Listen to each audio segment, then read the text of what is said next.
Tension నెలకొంది. రెండు భారత నౌకలపైన ఇరాన్ భయంకరమైన దాడి చేసింది. ఒకటి very large crude oil carrier, ఒకటి ఇంకోటి మరో బల్క్ క్యారియర్.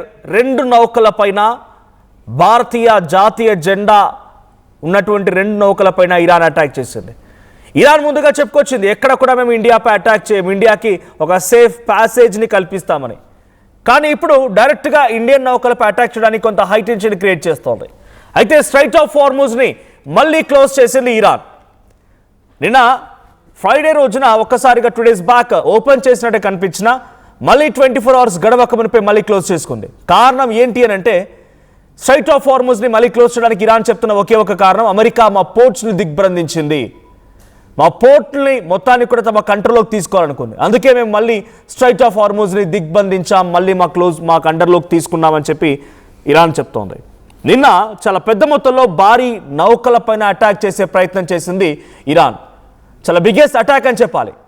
పలు నౌకలపైన గన్ బోట్స్తో అక్కడికి చేరుకొని అటాక్ చేసే ప్రయత్నం చేసింది. సో దీంట్లో 2 భారత నౌకలు కూడా ఉన్నాయి. ఈ సంఘటనని మన భారత రాష్ట్ర ప్రభుత్వం చాలా సీరియస్గా తీసుకుంది. మోదీ కూడా ఆగ్రహం వెలగక్కారు. ఇప్పటికే అటు ఇరాన్కి సంబంధించినటువంటి రాయబారి మహమ్మద్ ఫతాలికి కూడా సమన్లు జారీ చేశారు. Before I continue with the more news, నేను దీనికి సంబంధించి మరిన్ని అప్డేట్స్ అందించే ముందు ఒకసారి నిన్న ఆ వెరీ లార్జ్ బల్క్ క్యారియర్ల పైన ఇటువంటి అటాక్ జరిగింది. 20 లక్షల బ్యారెల్ల క్రూడ్ ఆయిల్తో వస్తున్నటువంటి ఆ నౌక పైన ఇరాన్ ఎటువంటి అటాక్ చేసింది, ఒకసారి దృశ్యాలు చూద్దాం. Navy, motor tanker Sanmar Herald, Sepa Navy, you gave me clearance to go. Sepa Navy, this is motor tanker Sanmar Herald, you gave me clearance to go. My name second on your list, you gave me clearance to go, you are firing now, let me turn back. Right, visuals లో మనం చూస్తున్నాం straight of Hormuz. అది straight of Hormuz లో ఆ straight of Hormuz ని దాటే ప్రయత్నం పలు నౌకలు చేస్తూ ఉంటే నౌకలపై అటాక్ చేసింది. ఆ దాటేటువంటి పలు నౌకలలో భారత్ సంబంధించి కూడా 2 నౌకలు ఉన్నాయి. Very large crude oil carrier అంటే సుమారుగా 20 లక్షల బ్యారెల్ల క్రూడ్ ఆయిల్ ఆ నౌకలో వస్తోంది, టువర్డ్స్ ఇండియా వైపుగా ఇది వస్తోంది. ఇంకొకటి బల్క్ క్యారియర్. ఈ రెండింటిపైన అటాక్ చేసింది గన్ బోట్ల సహాయంతో. సో బట్ ఇక్కడ ఒక గుడ్నెస్ ఏంటంటే, అక్కడ జరిగిన అటాక్లో మన భారతీయ నౌకలో వచ్చేటువంటి ఆ క్రూ మెంబర్స్ కానీ, అంటే దాంట్లో ఉన్నటువంటి సహాయకులు కానీ, ఆ వెజల్స్ కానీ ఎటువంటి నష్టం వాటిలేదు. అవి మళ్ళీ తిరిగి ఓమన్ వైపుగా కొన్ని పోర్ట్స్ వరకు వెళ్ళిపోయాయంట. సో దీనిపైన డైరెక్ట్గా ఇప్పుడు ఇరాన్ రాయబారి మహమ్మద్ ఫతాలికి సమన్లు జారీ చేసింది భారత ప్రభుత్వం. ఫతాలిని పిలిచి కాల్పపై వివరణను కూడా కోరే ప్రయత్నం చేసింది. అయితే ముందు పర్మిషన్ ఇచ్చినట్టుగా ఇచ్చి ఆ తర్వాత దొంగదారిన దొడ్డిదారిన ఈ రకంగా అటాక్ చేయడం ఏంటి అంటూ అటు భారత ప్రధాని నరేంద్ర మోదీ కూడా ఆగ్రహం లేకపోతే తెలుస్తోంది. అయితే కావాలనే చేశారా లేదా పొరపాటున జరిగిందా? భారతీయ జెండాతో హార్ముజ్ నుంచి వస్తున్నటువంటి ఈ 20 లక్షల బ్యారెల్ల క్రూడ్ ఆయిల్ క్యారియర్ని ఎందుకు అటాక్ చేశారన్న దానిపైన వివరణ కోరుతూ ఫతాలికి సమన్లు జారీ చేయడంతో పాటుగా ఆయన పిలిచి మరి అడిగింది. సో దీనిపైన ఉన్నట్టుండి భారత నౌకలపై కాల్పుల వర్షం కురిపించడాన్ని ఇరాన్ ఆలోచించి చెప్తామని చెప్తోంది. అంటే ఇరాన్ కూడా ఇంకెటువంటి రెస్పాన్సిబుల్ లేదు. ఐఆర్జీసీ కాల్పులు జరుపుతుండగా రికార్డ్ అయినటువంటి ఆ లైవ్ విజువల్స్ కూడా ఇందాక మీరు చూసారు. సో అయితే మీరు పర్మిషన్ ఇచ్చిన దాంట్లో లిస్ట్లో సెకండ్ నేమ్ నాది. ముందు చైనా, ఇండియా, రష్యా, మలేషియా ఈ కంట్రీస్కి మీరు డైరెక్ట్గా సేఫ్ ప్యాసేజ్ ఇస్తామని చెప్పిన దాంట్లో మా పేరు కూడా ఉంది. కానీ మళ్ళీ ఎందుకు మీరు అటాక్ చేస్తున్నారో దానిపైన కొంత ఆగ్రహం వెలగడంతో పాటుగా అక్కడే ఉన్నటువంటి ఇండియన్ నేవీ ఆఫీసర్ కూడా దీనిపైన సీరియస్ అయ్యారంట. సో మనం విజువల్లో చూడొచ్చు పైన లైవ్లో ఇరాన్ దృశ్యాలు అనేది. సో ఆ లైవ్లో ఇరాన్ కాల్పులకు సంబంధించి ఆ సౌండ్ శబ్దాలు మనకు వినబడుతూ ఉన్నాయి. అది స్ట్రైట్ ఆఫ్ హార్ముజ్ మొత్తం కూడా అటువైపు ఇరాన్, ఇంకోవైపుగా ఓమన్. సో మధ్యలో సుమారుగా 33-34 కిలోమీటర్ల చిన్న జలసంధి అది. ఆ జలసంధి వెంట 2 భారత యుద్ధ నౌక అటు భారత్ సంబంధించినటువంటి నౌకలు crude oil carrier and bulk carrier 2 కూడా పాస్ అవుతూ ఉంటే ఇరాన్ కాల్పులు చేపట్టింది. సో దీనిపైన ఇప్పుడు భారత ప్రభుత్వం కూడా చాలా సీరియస్ అయింది. మాకు ప్యాసేజ్ ఇచ్చి సేఫ్ ప్యాసేజ్ అని చెప్పి నమ్మించి మేము వస్తూ ఉంటే ఎందుకు అటాక్ చేశారన్న దానిపైన ఏకంగా భారత ప్రధాని రియాక్ట్ అయ్యారు. సో అటు మినిస్టర్ ఆఫ్ ఎక్స్టర్నల్ అఫైర్స్కు రియాక్ట్ అయింది. మినిస్టర్ ఆఫ్ ఎక్స్టర్నల్ అఫైర్స్ ఏకంగా దీనిపైన కొంత సీరియస్గానే సమన్లు జారీ చేసింది. Iran ambassador conveyed India's deep concern at the shooting incident earlier today involving 2 Indian flagged ships in Strait of Hormuz. So minister of external affairs యొక్క సమన్ల ఆధారితంగా అటు ఫతాలి కూడా రెస్పాన్స్ ఇచ్చే ప్రయత్నం చేశాడు. బట్ ఎటువంటి రెస్పాన్స్ వచ్చిందనేది ఇంకా సీక్రెట్గానే ఉంది. So the importance that India attach to the safety of merchant shipping and mariners and recalled that Iran had earlier facilitated the safe passage of several ships. So Strait of Hormuz వెంట గతంలో America Israel ఈ attack జరుగుతున్న క్రమంలో extreme అటాక్స్లో కూడా ఒకరిపై ఒకరు వరుసగా దాడులు చేసుకున్నప్పుడు కూడా భారత్కి సంబంధించినటువంటి ఒక నౌకని పంపించే ప్రయత్నం, భారత్కి సంబంధించి జెండా ఉన్నటువంటి నౌకల్ని పంపించే ప్రయత్నం సేఫ్ ప్యాసేజ్ అంటే ఇరాన్ ఇచ్చింది.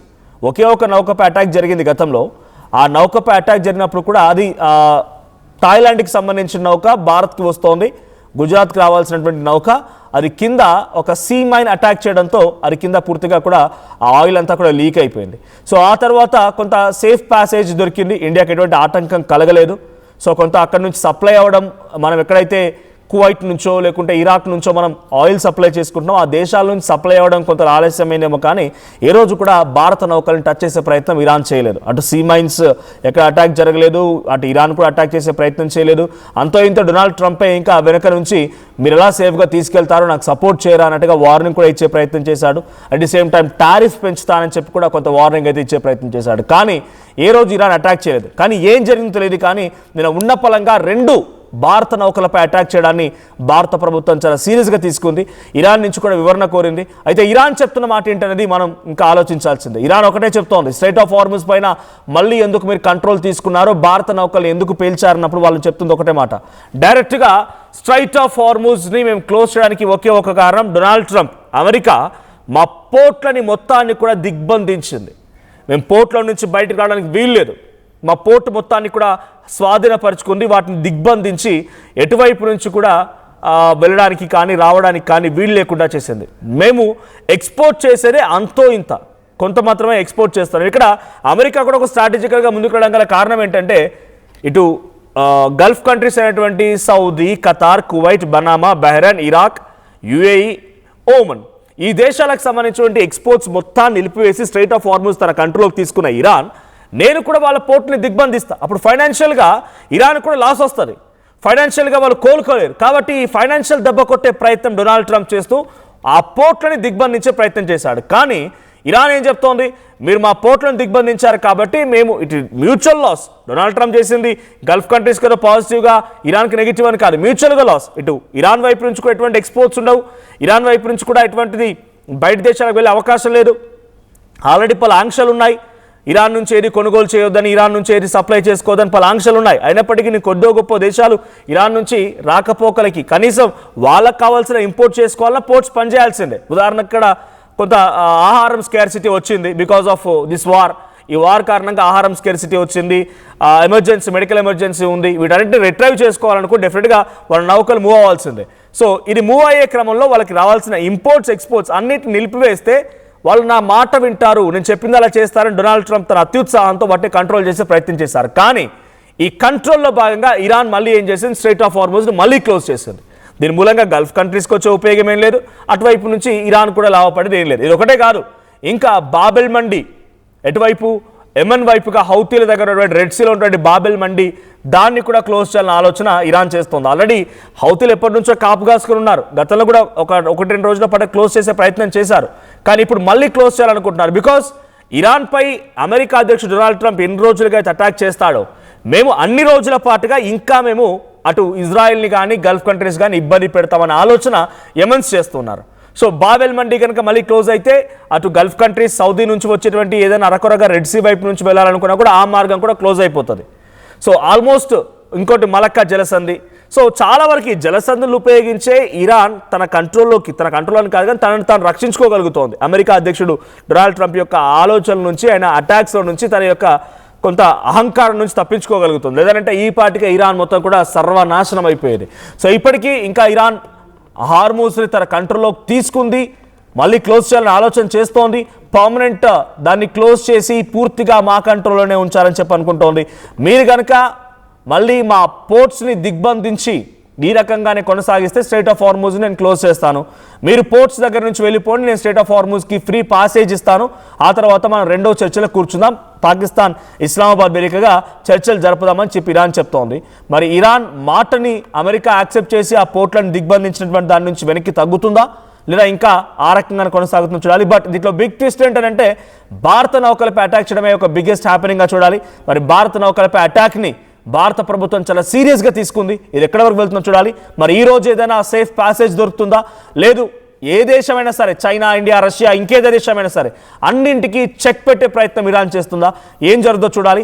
సో మీరేమనుకుంటున్నారు, అమెరికా ఇరాన్ సేఫ్ ప్యాసేజ్ ఇచ్చింది కాబట్టి మనం ఫ్రెండ్గా భావించలేం, అమెరికా మనపై టారిఫ్లు విధిస్తుంది కాబట్టి మనం పూర్తిగా శత్రువుగా భావించలేం, కానీ ఆ రెండు దేశాల మధ్య యుద్ధంలో ఎవరు గెలిస్తే భారత్కి మేలు జరుగుతుంది, ఎవరు కొంత పైచేయి సాధిస్తే భారత్కి మేలు జరుగుతుందో కామెంట్ చేయండి. You gave me clearance to go. My name second on your list. You gave me clearance to go. You are fighting now. Let me turn back.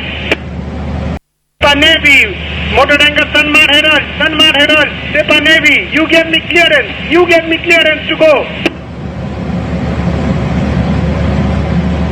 Sepa Navy.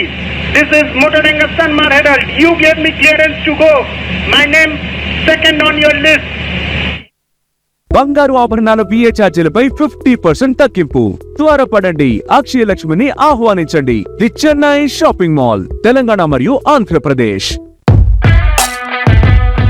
Bridging the gap between the textbook and the industry through innovation. KL deemed to be university. చిన్న చిన్న ఆనందాలు 35 ఏళ్లుగా నా జీవితంలో లేవు. 35 ఏళ్లుగా నేను డైపర్లలో బ్రతికాను. 6 సెంటీమీటర్ల ఫిస్టులా నా మూత్రాశయంలో లీకు కారణమైంది. ఎవరూ నాకు సహాయం చేయలేకపోయారు.